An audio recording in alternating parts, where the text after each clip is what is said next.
what is up? Welcome back to my channel. Today, fingers crossed, we have a microphone, so maybe the audio quality will actually be a little bit better today. It is my first time using it, so we're gonna go through some different hiccups potentially, but hopefully all is well.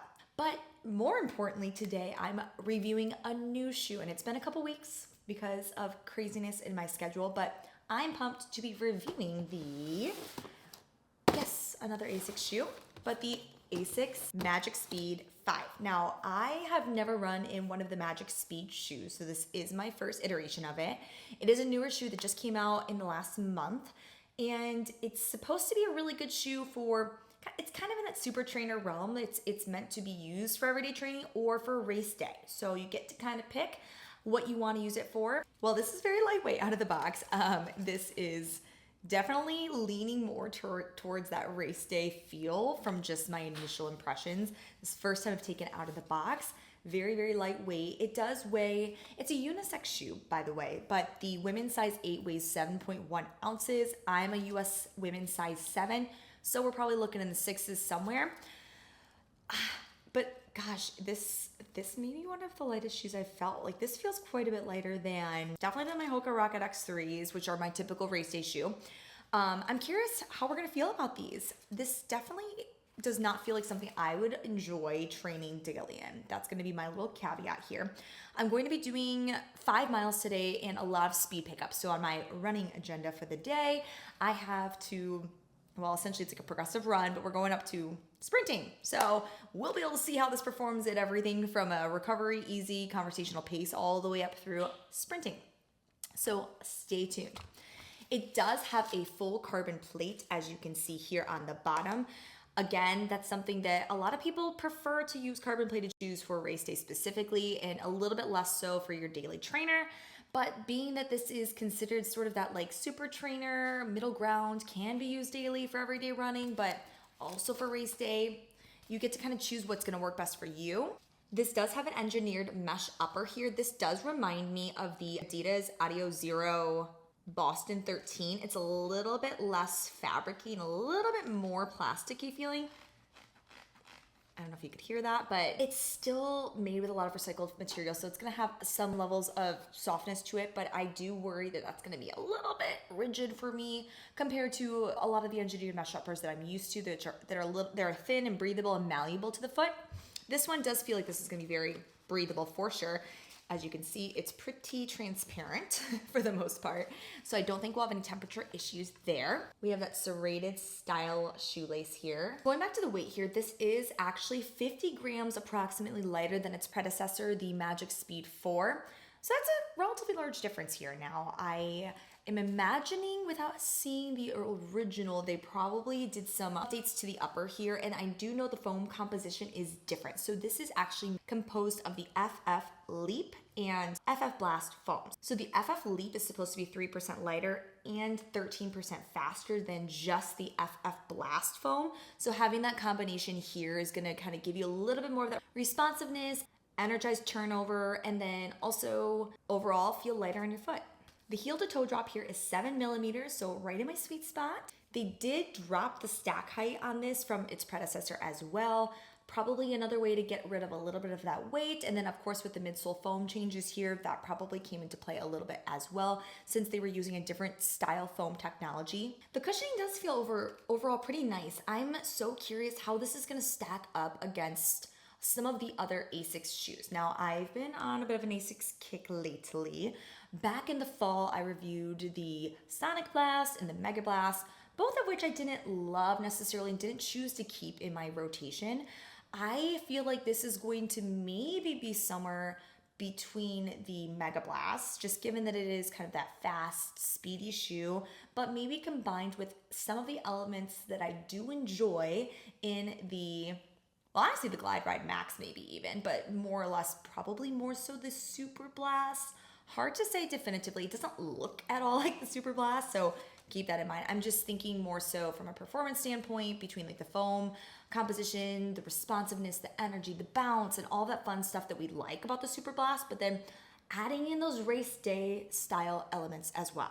I'm such a loyalist these days to my Rocket X3, so if this makes the cut into my lineup, it would be something that I would envision replacing the Rocket X3, just due to the nature of what those shoes are used for, and they do have very much an overlap in what I would use them for. I would use them both for race day and then some of my other training sessions just here and there, because I do believe in not only wearing a pair of shoes just for races. The difference in price point here though is pretty wild. This is $180 US compared to the Hoka Rocket X3 at $250. So for an everyday trainer slash race day shoe in that like super trainer kind of category, 180, we'll have to get into what I think about that during that rating scale, but not too bad. All right, everyone, it's time for me to take these out for a ride.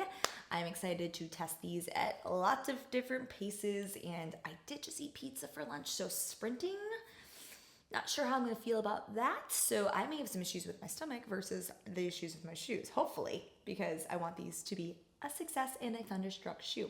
But time will tell. I'll report back soon. I'm back from my run. Okay, everyone, I just got back from my run and I have a lot to say about these shoes. So let's just go ahead and start off with my pace range and how long I ran for, just to kind of set the scene here. So I did a 5.5 mile run. I started with my easy conversational pace. So I was around 8 minutes and 27 seconds per mile. And then I went all the way up to 5 minutes and 55 seconds per mile. Right when I put these shoes on, I definitely was not happy with how they felt. Let's go ahead and kick it off with comfort. So I'm gonna have to give this a 7.3. Not my worst, but definitely not my best. I put these on and I did not love how they fit. I felt that the insole was very, very narrow and it was kind of protruding a little bit in the arch of my foot, which I never really like anything pressing into the arch of my foot. It just didn't feel great out of the gate. Also, something I noticed was this did seem to run pretty small. I'm usually true size 7 in US sizing, and I felt like this ran almost a half size small. My feet were really close to the top of the shoe. It is a pretty narrow shoe, so it is not wide foot friendly, so just kind of the caveat there. If you do tend to have a wider foot, just caution you on that because it is relatively narrow. And I felt like I was very limited in space, and if I were running more than that 5.5 miles, I think that I would start to have some blistering going on. I did not really for this run, but I was starting to bump up against the top of the shoe. So I would probably considering sizing up a half of a size just to err on the side of caution there. I really felt like they were pretty firm, which I don't love a super, super firm shoe. I don't want to be melting into a shoe, but I felt like overall the comfortability of them out of the gate just wasn't great. And while I was running, it was definitely not comfortable at those slower speeds. When I picked up the pace, it was fine, but I think that a lot of that is due to the foam composition. It is very responsive and bouncy, which we'll get into in a little bit. So I think that that's sort of made up for a little bit because a little bit of less time to notice when you're doing that faster turnover, that level of discomfort. But when I was going slower, I definitely noticed it. Something else I do want to call out in the comfort portion of my ratings is the heel collar here. It's pretty like flimsy feeling, not like, it just feels kind of cheap if I'm being honest with you. It doesn't feel like there's a lot of material here, but it feels like very plasticky. I don't really know how to describe it better than that, but it feels pretty plasticky almost. It was starting to bother my Achilles area a little bit here. I didn't call anything out in the earlier portion of my review because I didn't anticipate having any issues with any rubbing, but as the run went on, I did notice that this was starting to kind of bother my Achilles a little. And again, the longer I would be running for, the more that would be bothersome to me. The mesh upper didn't really bother me as far as comfort goes. I know I mentioned that it reminded me a little bit of the Boston 13, where it has sort of that plasticky feeling, but not as much as I anticipated up top. More of that feels a little bit obvious in the back, which if you had this shoe in your hand, you know what I'm talking about here. It almost is like, it does start off a little bit more soft and flexible, and then it kind of hardens as it goes on. But I did kind of think that was going to be a little annoying for me, but didn't feel like that was pushing in. I felt like it had a lot of flexibility and give there, and breathability too. Quality. I'll get into this in more detail, but I really feel like this is like a 7.7.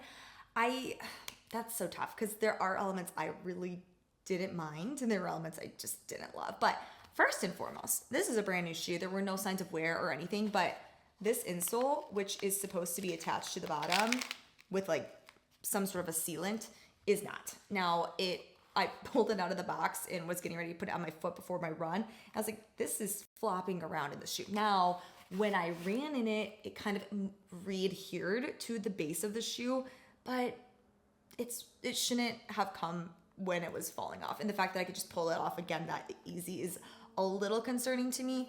I worry that, now I know people sometimes will rip out insoles and replace them with their own. That's fine. But for me, if I'm not trying to do that, like I want it to be attached and secure and have that high quality I would anticipate with a higher price point shoe. So I would worry that over time that's gonna break down even more and then be moving around. I didn't have any issues with it moving around during this run. Like I said, I think it kind of re-adhered to the base of the shoe as I put the pressure on when I was going through my run, but not something you like to see in a brand new shoe. Another thing that I just noticed as well, I don't know you'll be able to see this, but I'll try and put it up to the camera, is the outsole of the shoe attaching to the foam is looking like it's almost detaching, similar to what was going on the inside of my shoe. Let's see if I can kind of show you there. Yeah, so you can kind of see it through here. It is just looking like it's pulling away, and it goes all the way around the shoe. I would worry about the durability of this long term. I'm not sure that certain components of the shoe will hold up and sustain the more you wear it. That's something that you don't like to see out of the gate. Of course, a shoe, when you're putting hundreds of miles on it, there are going to be things that break down. I anticipate that, but not when you grab a brand new pair of shoes. You just don't want to see those things. So that was a little concerning as well. Foam wise, I felt that this combination of the Leap and the Blast was really solid.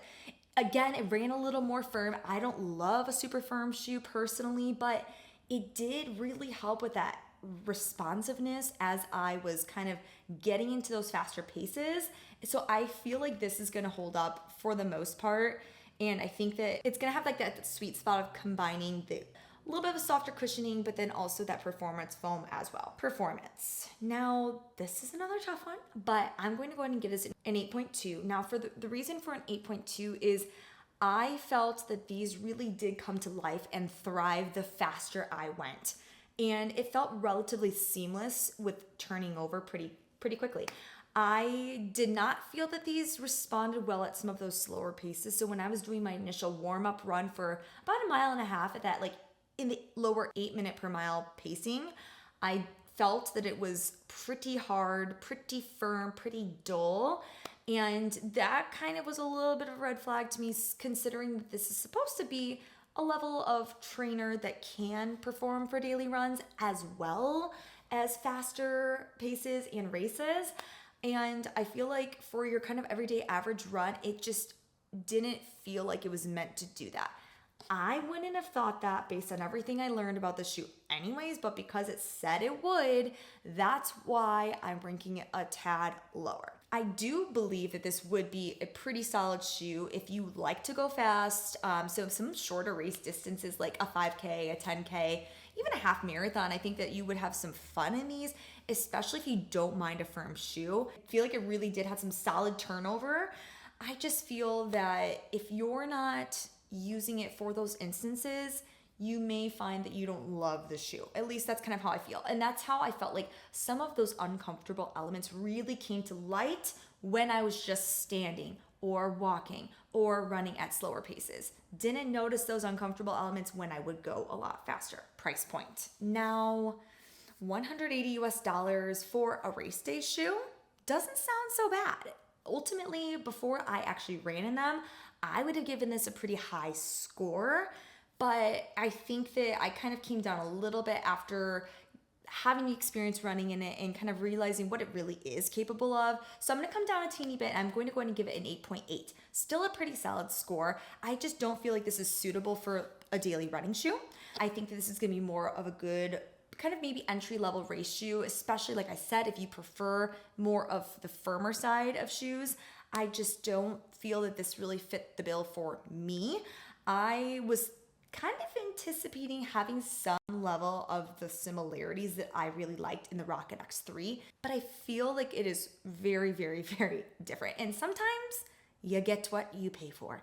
And as I mentioned earlier, the Rocket X3 is a $250 shoe. So that is a steeper price point for sure, but I feel like it is worth every dollar. Whereas this, I think that considering some of those quality deficits and some of those comfort issues that I was noticing, I think that it is a little bit more in alignment with a true price point for those reasons alone. So all in all, is this a Thunderstruck shoe? Unfortunately, yet again, another no for me. Now, I just don't feel like this is something, just for comfortability alone, I feel like that's the main reason that I will not be keeping this shoe. I just don't feel that it's going to make its way into my rotation, and I'm being a lot more intentional with the shoes that I'm choosing to keep because I want to make sure that they are going to last and I'm going to enjoy them run over run and not just wear them for 100, 200 miles and then they're out the door. I want to really get the full life out of them, and I don't feel that this is going to sustain over time with some of those quality issues as well. That being said, we do have a half marathon coming up this weekend, so I'm pretty excited to run in my Rocket X3s again, since sadly, don't think I'll be running in these for that race. All right, everyone, as always, please let me know in the comments if you have any other recommendations for a shoe to try for any type of run, and I'll be sure to give it a try. All right, until next time, thanks for tuning in. Bye.